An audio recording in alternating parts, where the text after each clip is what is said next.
All right, I'm going to go with a Daniel Jones, Malik Neighbors skinny stack here. I love you so much. You saw the light over the course of this show. I mean, I'm obsessed with Malik Neighbors if he ends up being the quarterback this week. Wait, no. Back up, my friend. Back up, my friend. Malik Neighbors. Ah, God damn it. God damn it. No, fuck. No, I No, have not seen no, the light. no, no.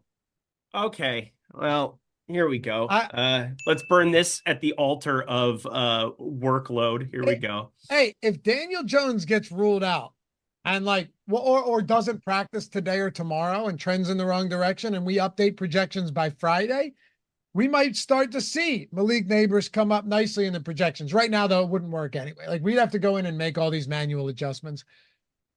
I understand the Daniel Jones ownership is up there right now. I'm also understanding of something else. Mobile quarterbacks don't actually have to be good to win you a tournament. I mentioned Daniel Jones in week 2 this year. Matter of fact, against Washington, right? I said, I'm stacking Daniel Jones. I don't care. I'm doing it with Malik Neighbors.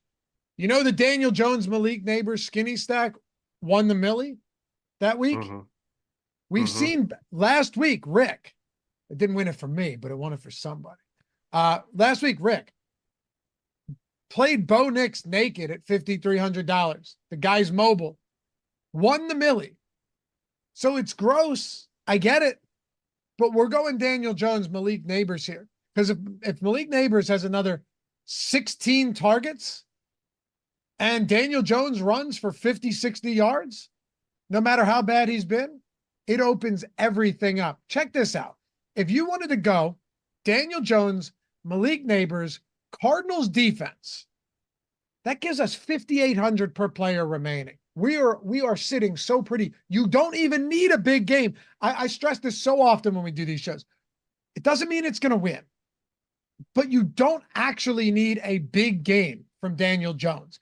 If Neighbors has a great game and Daniel Jones finishes with 18 or 19, which won the Millie earlier this year, you don't need a 30 spot from Daniel Jones. It opens everything up. He's the cheapest he's going to be all year. That's what I'm starting with. Those three: Cardinals D, Daniel Jones, Malik Neighbors. You're up.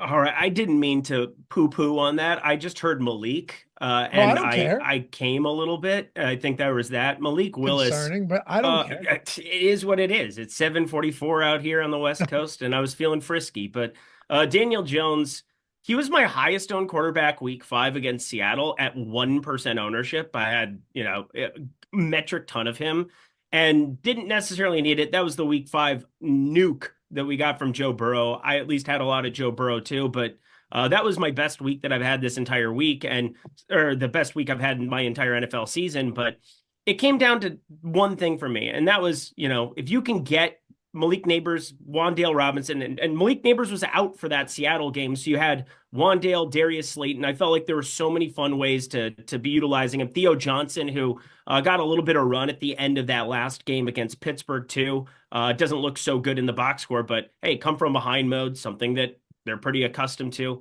Malik Neighbors is a stud. You're never going to be able to get away from.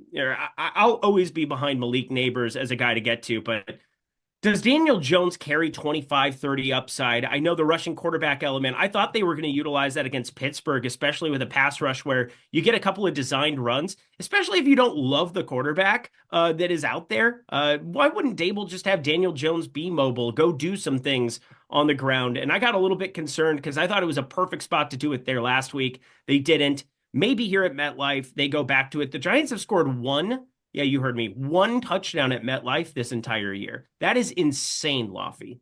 Pretty bad. I will say, though, the Steelers have done a remarkable job all year of limiting mobile quarterbacks. And I went back through that, too, because, again, this was one of my big stands. It was Bo Nix, who was the only one, but they basically have played no mobile quarterbacks outside of it. Like, they played Joe Flacco played Anthony from Indy. Richardson, didn't they? No, they played Joe Flacco that week. Was it? Joe Flacco. Pretty positive. Let's see. I don't believe it was. Pittsburgh, Steelers. I'm pretty sure it was Richardson. Indianapolis. Or at least half and half. Let me find this. This is important. It was Joe Flacco. Yeah. Well, really? 16 for 26, 168, 2 tutties.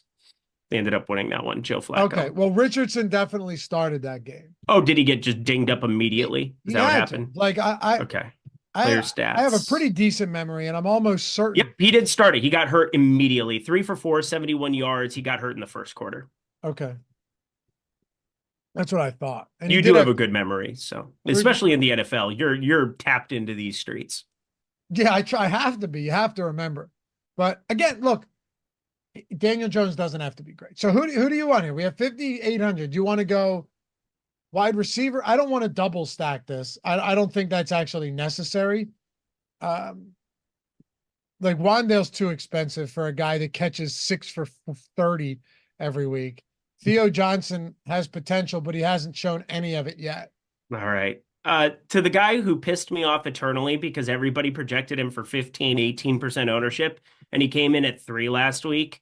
I'm going to get to not a bargain basement type, but somebody that I feel really, really good about, especially if we want to do like tiny correlation with another cheap Cleveland wide receiver. That is Ladd McConkey, 5,600. This is the go-to guy for Justin Herbert here. And at 5,600, he's pulling a lot of early ownership. And I repeat, it didn't come to fruition last week. Does it coming off of an absolute smash last week? If he ends up popular, like 18, 20% owned, yeah, I think that there's some viability to get away from it. But like, who else? Who else is he going to throw the football to? I mean, Sammy Fehoko? Like, what are we even doing here with this Chargers team? Hayden Hurst is still dinged up. He was inactive on Sunday. We'll see if that ends up being Will Dissly out there, who's been targeted 18 times the last 2 weeks. But the Chargers, I don't think they're going to have a ton of success running the football. I know that Cleveland's been, back half of the pack at like 126 rushing yards per game, but like, this is a Chargers team that I think you exclusively are able to shut down the run and just say, all right, who are you going to beat us with through the air? There was the one time that Ladd McConkey goes completely ballistic. It's against New Orleans, but like, I do think he's going to get peppered potentially as the number one going forward here. Joshua Palmer, probably one of the more disappointing best ball picks. He was like everybody's last guy in. Hasn't come to fruition whatsoever. I think Ladd McConkey might just be a number one who maybe is $1,000 underpriced. All right, let's do it. I like the kid. I hope Quentin Johnston's not back though. That would be bad. And we had Jeffrey saying add Tyrone and with Neighbors, and I don't think Tyrone Taylor. I don't think he plays. So I just don't. I don't think he's going to play. So we'll see. If he does, then he does. But Tyrone Tracy, referring to obviously, I don't think in concussion protocol Monday night game, I would be very, very skeptical that he gets out there. My guess is he does not. Yeah, it's going to be Devin Singletary, and I don't really like that spot even for Devin Singletary. I think you're going to see more Eric Gray with how quickly I do too. Devin Singletary lost that job. Tracy's sick, by the way. I really like that kid. I think in a flat 4K, maybe Eric Gray's somebody that we'll talk about come Sunday for 2% ownership, but possibly more than likely that's like a complete dart throw beyond dart throw in and the millie. One-off too. Yeah. Like I don't want him with my Daniel Jones lineups. Correct. The reason I want Daniel Jones with Neighbors is the hope there is that you thread the needle where Jones can run a lot and Neighbors is like the 40% target share guy again. You know what I mean? We're trying to thread the needle here.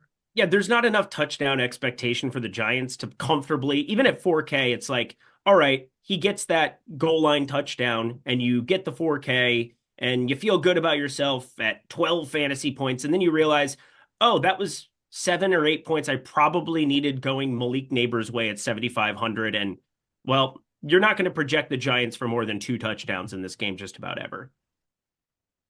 We had another, how do I pronounce your name? Is it eBay? Wazir? You tell me. Let me know in chat. Try and get that right. Said the Giants may have found Barkley's replacement with Tracy. Yeah, I mean, let's not get ahead of ourselves, but he has been good. He's not Saquon Barkley, but he's been pretty good. How you feeling about Saquon Barkley?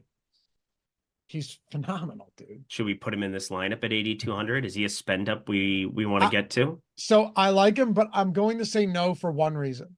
Okay. It's just going to hurt the rest of the lineup. And I think there's some really good options in the mid. Like, okay, let's try something. And then I'm going to have you put wide receiver, tight end.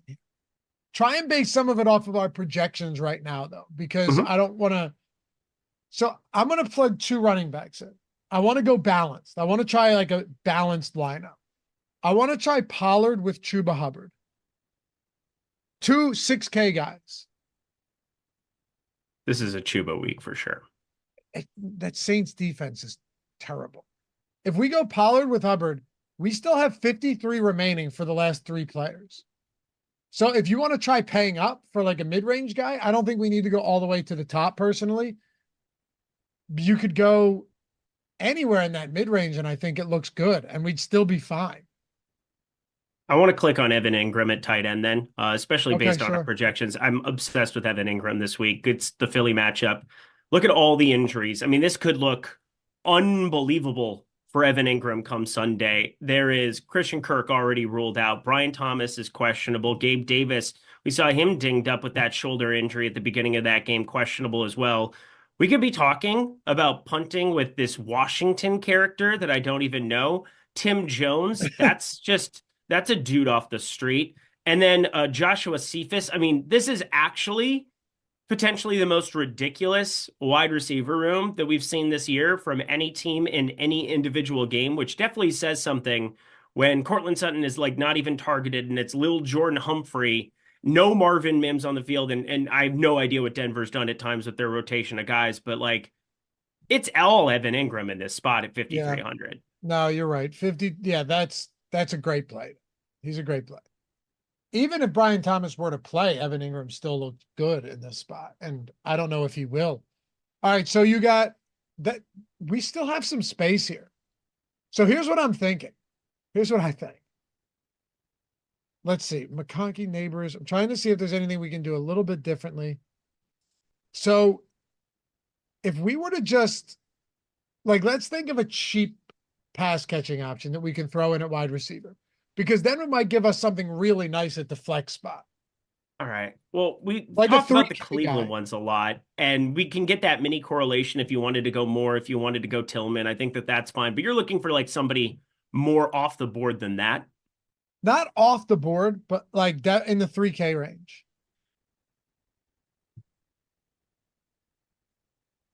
We got to talk Houston. Or they're not on the main slate. I was going to say my boy Hutchie is going to be a conversation piece. God, it's so bleak down here at the moment. Yeah, and I don't feel great about a Pollard Boyd lineup. I mean, everybody got their Jalen Coker spot last week, and I don't really like it at this point in time. I mean, this could end up being the buy low of all buy low on Andre Yeshivas. He still got targeted 3 times, sub 4K, still the wide receiver 2. I do get worried about the Jasicki thing, but if T. Higgins is out, it's not going to sim well right now, so I'm probably going to get away from it, but want to at least throw it out there as something that's there. We talked about the Tim Patrick and the Detroit side of things if you're looking for an absolutely have to punt it spot, but let's try it. Let's try a dirt cheap Tim Patrick. Gives us 7K remaining. So that puts us in the range of like Dobbins. I don't love Dobbins here in that spot. How about Lil Jordan Humphrey?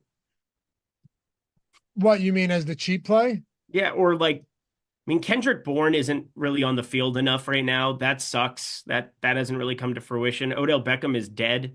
He's no longer on a football team, it would appear, because Miami surely doesn't put him on the field. Greg Dortch, Ray McLeod. I think McLeod's probably the chalk of the cheap range, but he's kind of fallen out of favor. And part of that is Kyle Pitts has just had these big plays across, the last couple of weeks that have taken down some of the yardage that would have just been a couple of targets here or there for Ray McLeod, because he's not going to get there on 60, 70 yards. He's done that once this entire year. He gets there by getting targeted 9 times for 6 catches or something like that. Yeah, I'd be looking probably maybe the Detroit side. Khalif Raymond 3,900 or Tim Patrick 3,500. Okay. Kayshon Boutte too. 82% of snaps last week with Jalen Polk out. That guy's been a massive disappointment. But with Polk out, you saw Boutte get 82% of snaps. I think we may just be off here, giving Born a higher projection than Keishon Boutte. I'm probably with you. Yeah, Kendrick Bourne is dead. He's no longer amongst us. What if we went Keishon Boutte and then it gives us 6,800? Like if we just tried that, who in the 6,800 range at flex could be anybody you want? Oh Would you God, want to? Devonta Smith for sure. Like this is phenomenal for Devonta Smith. I like him too. It's once again, everything that Kellen Moore does with the slot turns into gold, and Devonta Smith is the slot guy for Philly. If we're going to see them put up a performance like they did against Cincy, I mean, the Jacksonville defense is so atrocious. We've seen Hunter Henry across the middle of the field go for a bazillion points, mainly out of the slot. Devonta Smith in the slot against Jacksonville, this is just a gold mine, and I kind of love that he didn't completely pop last week. I mean, he's hasn't exceeded 2021 fantasy points, but as like a mini correlation there too with Mr. Evan Engram in a game where Evan Engram should be chalk if everybody ends up from Jacksonville like I expect. Devonta Smith, he is awesome play.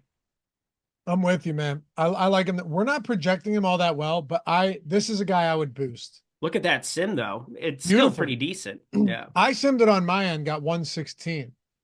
Do we have the same? Let me make sure Jordan has the same team. You went to Boutte. Yep, he did everything correct. Yeah. Every time it sims, it's going to give it a little bit different, you would hope. Oh, yep. For sure. Yeah, I just wanted to make sure. Yeah. Not, yeah, that's what I was looking at. That we had the same contest build. Yeah, we're good. I got 116. What would happen if you put Drake London over Devonta Smith? Ooh. By the way, London is fantastic. Yeah. By the way, I'm with you. The Devonta Smith, like I would boost him if we, especially if his ownership is low. I could definitely see myself boosting Devonta Smith this week. I will definitely play a lot of Devonta Smith this week. There's nothing that's going to stop me from playing in large field, like just the absolute Eagles killers. Like I'm going to have Hurts, I'm going to have Barkley, I'm going to have Brown, I'm going to have Smith, and I kind of expect them all to get squeezed. We're going to have, because they're expensive, really expensive. Well, yeah, and I mean, I like Trevor Lawrence a lot. I think that this is going to be a spot where we get Evan Engram as like an alpha, and we're going to get something cheap to work with. I find it unlikely that Brian Thomas ends up playing. Chest contusion for a young player. I guess Jacksonville is kind of like rebounded in a pretty pronounced way their season. But losing to Green Bay last week maybe puts a complete halt on it. Trevor Lawrence has been better than what I think people have said about him. You can talk about what you want to under pressure. He still had around a 94 QBR here on the season, 11 tutties, 4 interceptions. There hasn't really been any semblance of a passing game. Travis Etienne's been dust. Tank Bigsby's been revelatory the last couple of weeks when given an opportunity. Not this Ernest Johnson fellow, but I kind of like that game more than what I think the field is going to when we come to the flip. Sure. No problem with it at all. By the way, with Drake London, 167. So that clearly looks good as well. But like I said, we're projecting London a lot higher than Smith right now.